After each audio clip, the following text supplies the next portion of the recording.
नमस्कार दोस्तों, ABS class में आप लोग का स्वागत होता है। दिल से स्वागत। आई होप है कि आप लोग अच्छे होंगे, सही सलामत होंगे, अच्छे से बढ़िया से सही सलामत आप लोग की पढ़ाई भी चल रही होगी मेरे भाई।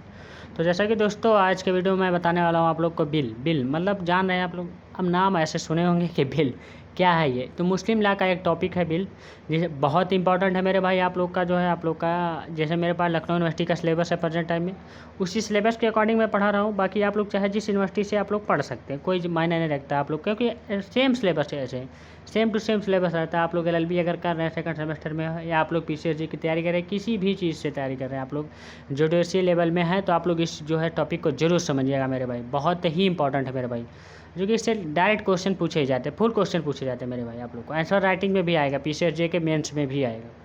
बिल वसीयत क्या है क्या नहीं, इसके बारे में हम लोग देखेंगे। देखिए थोड़ा बहुत अजीब लगेगा आप लोगों को, क्योंकि आप लोग अगर मुस्लिम पहली बार आप सुनेंगे तो थोड़ा अजीब लगेगा, क्योंकि मैंने कई बार पढ़ा उसको तो तब भी नहीं समझ में आया। तो फिर भी मैंने अपने आप को क्रिटिसाइज़ किया, अपने ही भाषा में इसको बनाया हुआ हो, अपने लैंग्वेज में, क्योंकि अपने लैंग्वेज में ही अच्छा रहेगा, क्योंकि आपको अच्छे से अच्छे समझा हुआ हो।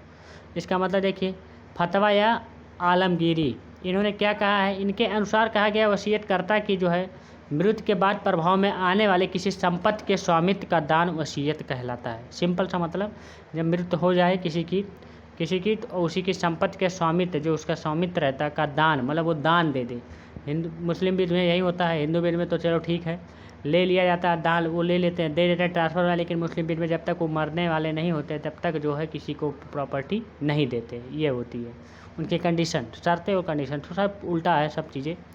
तो आप लोग थोड़ा मतलब ध्यान से सुनिएगा बातें, क्यों और हमारे देखिए एक बार पढ़, फिर सिर्फ लेकिन हमको समझाने की कोई ज़रूरत है, एक बार पढ़, क्योंकि हम उसे समझा कर लिखी हैं, मतलब समझा करके ही लिखे हैं हम लोग, हम जो है उसको राइट किए हैं, जो कि आपको कोई दिक्कत ना हो। बिल्कुल आप लोग एक बार ऐसे पढ़ते जाएँ आँख मूंद के, तब भी समझ में आ जाएगा। फिर भी मैं कोशिश करूँगा कि मतलब पूरी तरह जहाँ जहाँ जो इम्पोर्टेंट जो है वर्ड है उसको मैं पूरी तरह डिस्क्राइब, मतलब पूरी तरह समझा दूँ आप लोगों को। तो वीडियो को लास्ट तक देखिएगा मेरे भाई, तभी आपको समझ में आएगी। देखिए मैंने उस चीज़ को बता दिया क्या चीज़ है। तो इस प्रकार वसीयत किसी व्यक्ति द्वारा या अपनी संपत्ति के संबंध में प्रबंध की कानूनी घोषणा होती है, जिसे वह अपने मर जाने के बाद लागू करवाना चाहता हूँ या चाहते हैं। वसीयत का दस्तावेज वसीयतनामा कहलाता है मेरे भाई, जिसे हम लोग कहते हैं टेस्टिटेशन हिंदी में, इंग्लिश में। एक मुस्लिम व्यक्ति जहाँ अपने जीवन काल में अपनी जो है देखिए अपनी समस्त संपत्ति को दान कर सकता है, वही जो है वह अपनी संपत्ति के रूप में तिहाई भाग से अधिक की वसीयत नहीं कर सकता। ये कहा गया, वसीयत नहीं कर सकता। तिहाई भाग मतलब तिहाई भाग से ज़्यादा मतलब वसीयत नहीं कर सकते, ये चीज़ें कही है। देखिए वसीयत लिखित या मौखिक भी हो सकता है, दोनों में हो सकता है। मौखिक वसीयत में किसी प्रकार के निर्धारित शब्दों का प्रयोग आवश्यक नहीं होता है, सिंपल सा मतलब। लेकिन इसे सिद्ध करना बहुत ही कठिन होता है मेरे भाई, बहुत ही ज़्यादा कठिन होता है। वह व्यक्ति जो कि जो है मृतक और मौखिक शब्दों के आधार पर उसकी संपत्ति के अधिकार का दावा करता है, उसके लिए आवश्यक होता है कि वह जो है यह सिद्ध कर सके कि मृतक द्वारा कहे गए किस समय और किन परिस्थितियों में कहे गए थे। ये चीज़ें ज़रूरी है मेरे भाई, उन्हें याद जरूरी होना होता है। मुस्लिम विध में संकेत द्वारा भी किया जाता, वसीयत किया जाता है, सिंपल सा मतलब है, मान्य होगा। देखिए फतवा या आलमगीरी के अनुसार बोलने के जो है असमर्थ बीमार व्यक्ति संकेतों द्वारा भी या फिर हिलाकर, मतलब या हाथ हिलाकर या सर हिलाकर भी जो है वसीयत कर सकता है। जैसे आप लोग देखे होंगे शादी होती है तो कबूल है, जी हाँ, अगर एक बार सर हिला दिए तो कबूल है, इसमें नहीं कि बोलना ज़रूरी भी होता है, हो जाएगी आपकी शादी। और यदि उसकी जो मृत्यु बोलने का सामर्थ्य पानी से पहले हो जाता है मेरे भाई, तो उसके जो द्वारा ही जो है पूरी तरह संपत्ति वसीयत प्राप्त होगी, उसी के द्वारा ही होगी। ये चीज़ें कही गई। आगे देखिए मेरे इसे एसेंशियल एलिमेंट जो वसीयत की आवश्यकता तो क्या है, तो नंबर 1 पर है, आप लोग देख लीजिए। वसीयत करता लीगेटर को वसीयत करने द्वारा सक्षम होना आवश्यक है मेरे भाई, कंप्लीटेंस ऑफ लेजिगेटर, वसीयत करने का पूरी तरह सक्षम होना चाहिए। वसीयत गिरहता को जो है वसीयत पर स्वीकार करने के लिए पूरी तरह सक्षम होना आवश्यक है। वसीयत के विषय में उसका मान्य जो है वैलिड और आवश्यक होना जरूरी है मेरे भाई, बहुत वैलिड जरूरी है। वसीयतकर्ता जो है द्वारा दान वसीयत की सीमाओं के भीतर होना आवश्यक है मेरे भाई, उससे ज़्यादा नहीं होना आवश्यक है। उससे ज़्यादा होगा तो नहीं माना जाएगा, शून्य माना जाएगा वसीयत आपकी। देखिए अब जैसे पहला वसीयतकर्ता की सक्षमता क्या है, तो देख लीजिए आप लोग। एक स्वशित जो है साउंड माइंड वयस्क मेजर मुस्लिम व्यक्ति ही वसीयत कर सकता है।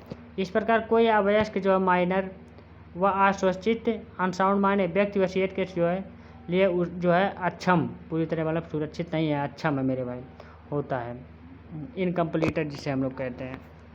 यदि वसीयतकर्ता जो है लीगेटर वसीयत करने के समय मुस्लिम है, परंतु वसीयत करने के बाद वह इस्लाम धर्म को त्याग कर धर्म परिवर्तन कर लेता है और उसकी जो मृत्यु गैर मुस्लिम के रूप में हो जाती है, तो ऐसी दशा में हनफी विधि में वसीयत मान्य वैलिड होगा, वह मालिकी विधि में अमान्य होगा, इनवैलिड होगा मेरे भाई। ये चीज़ें कही गई दोनों, देखिए विधि के अकॉर्डिंग है भाई।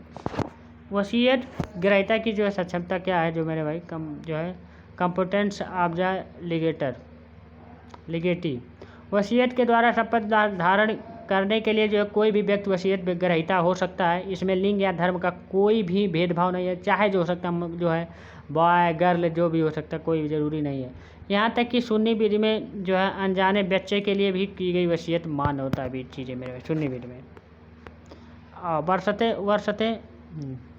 वशर्ते वसीयत की जाने वाली तिथि जो है 6 महीने के अंदर उस बच्चे का जन्म होना चाहिए, बहुत ज़रूरी है मेरे भाई, नहीं तो नहीं मानूंगा। लेकिन शिया विधि में वसीयत जो है ग्रहीता करता कि मृत्यु के समय होना चाहिए मेरे भाई, ये कहा गया है। अलग अलग मेरे भाई सब विधि में अलग अलग चीज़ें कही गई है। वसीयत की जो है विषय वस्तु जो है सब्जेक्ट जो है आप लोग का मैटर आप जो है बिल क्या है, कोई भी चल या अचल संपत्ति जिस तरह आचरण किया गया है जा सकता, और जो है जो वसीयत करता जो है कि मृत्यु के समय अस्तित्व में हो, वह संपत्ति की वसीयत की विषय वस्तु हो सकती है। वसीयत की विषय वस्तु के लिए जो आवश्यक है कि जिस संपत्ति की वसीयत की गई है वह जो है आप लोग का संपत्ति भी वसीयत करता जो है लीगेटर की हो जानी चाहिए, मतलब यह की होनी चाहिए पूरी तरह से, किसी और की नहीं। कोई भी मुस्लिम अपनी संपत्ति के लिए 1/3 से अधिक भाग का वसीयत नहीं कर सकता, सिंपल सा मतलब यह कहा गया। जब एक मुस्लिम व्यक्ति की मृत्यु होती है तो यदि उस भरने वाले जो है व्यक्ति को कोई ऋण है तो सर्वप्रथम उसका भुगतान किया जाना चाहिए। इसी प्रकार जो है मृतक व्यक्ति अंतिम संस्कार में जो खर्चा होता है उसका भुगतान कर दिया जाना चाहिए, और इन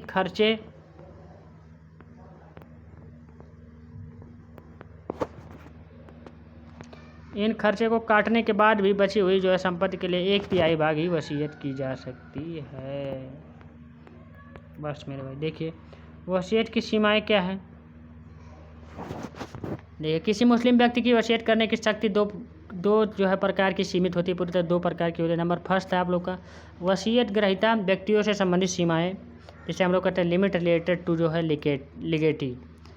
संपत्ति से संबंधित सीमाएं जो है लिमिट्स रिलेटेड टू जो है प्रॉपर्टी, ये चीज़ें कही गई मेरे भाई। 2 चीज़ें बहुत इंपॉर्टेंट हैं। वसीयत ग्रहीता व्यक्तियों से संबंधित सीमाएं क्या होती है, देखिए सुन्नी विधि के अनुसार जब तक जो है अन्य उत्तराधिकारियों जो है सक्सेसर की सहमति ना हो तब तक किसी भी उत्तराधिकारी के लिए वसीयत नहीं की जा सकती है, सिंपल सा मतलब ये कहा गया।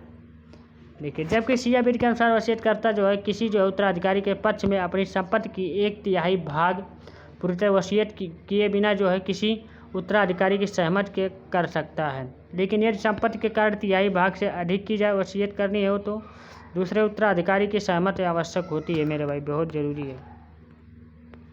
यदि अन्य उत्तराधिकारी सहमत नहीं देने तो वसीयत अमान्य होगा मेरे भाई। संपत्ति से संबंधित सीमाएं, वसीयत की संपत्ति से संबंधित सीमा के जो है विषय में समान नियम यह है कि कोई भी मुस्लिम व्यक्ति अपनी जो है कुल संपत्ति में से कफन जो है दफन के जो है खर्चे को निकाल कर व ऋण के जो है भुगतान से बची हुई जो है संपत्ति 1/3 से ज़्यादा की वसीयत नहीं कर सकता है।